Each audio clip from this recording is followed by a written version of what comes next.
আসসালামু আলাইকুম। নবম ও দশম শ্রেণীর শিক্ষার্থীরা, আশা করি তোমরা সবাই ভালো আছো। আজকে পর্বে আমরা 13.2 এর 6 থেকে 8 পর্যন্ত এই তিনটি অঙ্ক সমাধান করা শিখবো। তোমরা যারা দশম শ্রেণীর শিক্ষার্থী তাদের হচ্ছে 9 থেকে 11 পর্যন্ত। তো অবশ্যই মনোযোগ সহকারে পুরো ভিডিওটি দেখতে হবে। প্রথম আমরা 6 নম্বর অঙ্কটি সমাধান করা শিখবো। এখানে বলা আছে, দেখো, প্রথম পদ 1 ভাগ √2 - 1 plus √2 minus dot dot dot ধারাটি কোন পদ 8 √2। তো যেহেতু এটা একটি গুরুত্ব ধারা, তো আমরা গুরুত্ব ধারার প্রথম পদ আমরা লিখতে পারি এভাবে যে প্রথম পদ a সমান 1 ভাগ √2। এরপর লিখতে পারি সাধারণ অনুপাত। আমরা জানি সাধারণ অনুপাত r দ্বারা প্রকাশ করা হয়। তো r ইকুয়াল টু আমরা লিখতে পারি দ্বিতীয় পদকে আমরা প্রথম পদ দ্বারা ভাগ করব। তাহলে এখানে দ্বিতীয় পদকে আমরা যদি প্রথম পদ দ্বারা ভাগ করি তাহলে এটা এরকম হবে, অর্থাৎ -1 যদি গুণন দেই উপরে √2 যাবে আর নিচে কি আসবে 1। তাহলে এই 1 ক্যান্সেল, তাহলে এখানে আমরা পাবো হচ্ছে -√2। এটা 1 আমরা ক্যান্সেল করলাম, তাহলে কত পাইলাম? r এর মান -√2। তাহলে এখন যেহেতু বলছে ধারাটি কোন পদ হাফ, তাহলে এখানে আমরা লিখতে পারি মনে করি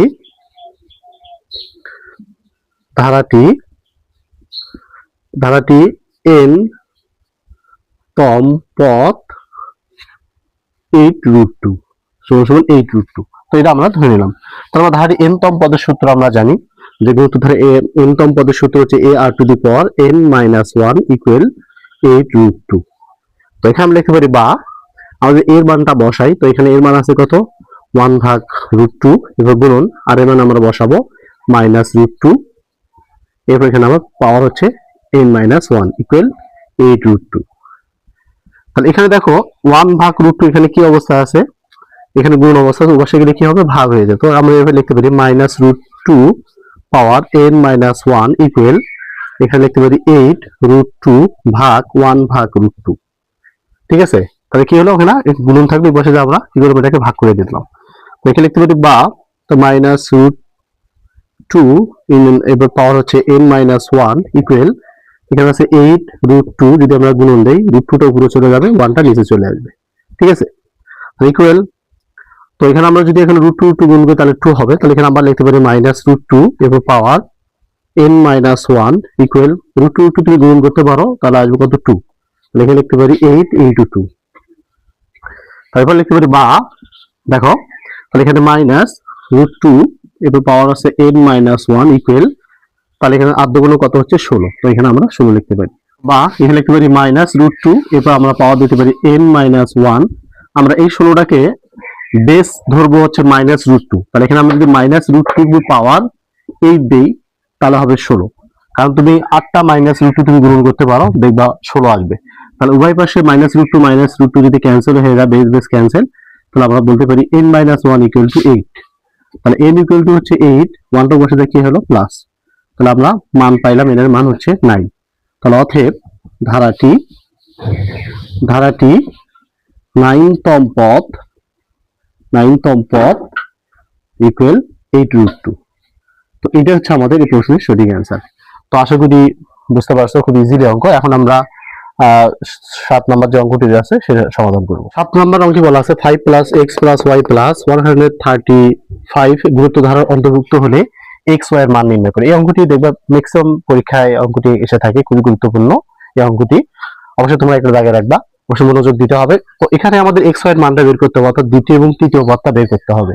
তো যেহেতু এটা একটি গুরুত্ব ধারা, তো এখানে গুরুত্ব ধারা আমরা লিখতে পারি যে প্রথম পদ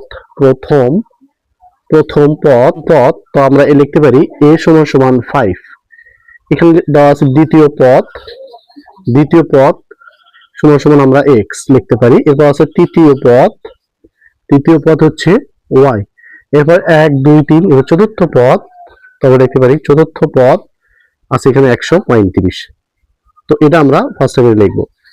তো যেহেতু এখানে চতুর্থ পদ দেওয়া আছে, আমরা জানি n তম পদের সূত্রটা কি? তাহলে n তম পদের সূত্র হচ্ছে ar⁴n - 1। যেহেতু চতুর্থ পদ আছে, মান দেওয়া আছে, তো আমরা 4তম পদ লিখতে পারি। তাহলে ar⁴ এর জায়গায় 4 - 1। তাহলে অতএব ar⁴ যদি বাদ দেই তাহলে হবে 3 ইকুয়াল, চতুর্থ পদ আছে কত? 135। ঠিক আছে? আমাদের আর এর মানটা বের করতে হবে, যেহেতু এখানে এর মান আছে, আমাদের আর এর মানটা বের করতে হবে। তাহলে এখানে যদি আমরা বা এর মানটা বসাই, তাহলে এর মান আছে এখানে 5, গুণন r পাওয়ার কিউব ইকুয়াল 135। তো এখানে আমরা লিখতে পারি r to the power cube equal, তো আমরা এই 5 যদি গুণ অবস্থা আছে বসাতে কি হয়ে যাবে, ভাগ হয়ে যাবে, আমরা এটাকে ভাগ করে দেবো। ওকে, যদি কাটাকাটি করি তাহলে আসবে এখানে 27। তাহলে আমরা লিখতে পারি r কিউব ইকুয়াল 27। তাহলে আমরা লিখতে পারি r কিউব ইকুয়াল, আমরা 3 পাওয়ার কিউব দিতে পারি, কারণ 3 পাওয়ার কিউব হলে কত হচ্ছে 27 হচ্ছে। তাহলে উভয় পাশে যদি পাওয়ার পাওয়ার ক্যান্সেল হয়ে যায় তাহলে আমরা r এর মানটা পাবো কত, 3। তাহলে আমাদের সাধারণ অনুপাত আমাদের কি হলো, বের হয়ে গেল। এখন আমরা দ্বিতীয় তৃতীয় পদটা বের করতে পারবো। তাহলে লিখতে পারি অতএব দ্বিতীয়তম পদ সূত্র হচ্ছে a r টু দি পাওয়ার 2 - 1, অর্থাৎ যততম পদ তার থেকে কি করতে হবে, 1 বিয়োগ করতে হবে। তাহলে এখানে দ্বিতীয়তম পদ, এখানে দ্বিতীয় পদ আমাদের x আছে, তো আমরা লিখতে পারি x ইকুয়াল, তাহলে এর মানটা বসাবো, এর মান আছে 5 ইনটু r এর মান আছে 3, তার বাদ যদি তাহলে 1, তাহলে 1 এর কোনো দাম নেই, তাহলে আমরা এখন গুণ করতে পারি। আর এখানে 3 × 5 = 15, তাহলে আমাদের x এর মানটা বের হয়ে গেল। এরপর আছে কত, তৃতীয় পদ, তো আমরা এখানে লিখতে পারি তৃতীয় পদ হচ্ছে a r টু দি পাওয়ার, যততম পদ তার থেকে কি 1 বিয়োগ। তাহলে তৃতীয় পদ কি আছে y, তাহলে y ইকুয়াল টু আমরা লিখতে পারি এর মানটা বসাই, তাহলে এর মান আছে 5 গুণন r এর মান হচ্ছে 3, তার বাদ দিলে কি হবে 2। তো আমরা লিখতে পারি 5 গুণন 3 এর উপর স্কয়ার মানে 3 × 9, তাহলে 5 নং কত, 45। তাহলে অতএব আমরা x ইকুয়াল টু আমরা কত পাইলাম, 15, এবং y ইকুয়াল টু পাইলাম হচ্ছে 45। তো এটি হচ্ছে আমাদের এই প্রশ্নের সঠিক অ্যান্সার। আশা করি বুঝতে পারছো খুব ইজিলি এই অঙ্কগুলো। এখন আমরা 8 নম্বর অঙ্কটি সমাধান করব। নম্বর অঙ্কে বলা আছে, এখানে দেখো যে 3 + x + y + z + 243 গুণিত ধারার অন্তর্ভুক্ত হলে x y এবং z এর মান নির্ণয় করতে হবে। এখানে আমাদের তিনটা মান নির্ণয় করতে হবে, অর্থাৎ দ্বিতীয় পদ, তৃতীয় পদ এবং চতুর্থ পদ। সেম আগের অঙ্কের মতো আমরা যেভাবে 7 নম্বর অঙ্কটি সমাধান করেছি সেম একই ভাবে। তো এখানে আমরা লিখতে পারি যে এখানে প্রথম পদ a সমান 3, এরপরে হচ্ছে দ্বিতীয় পদ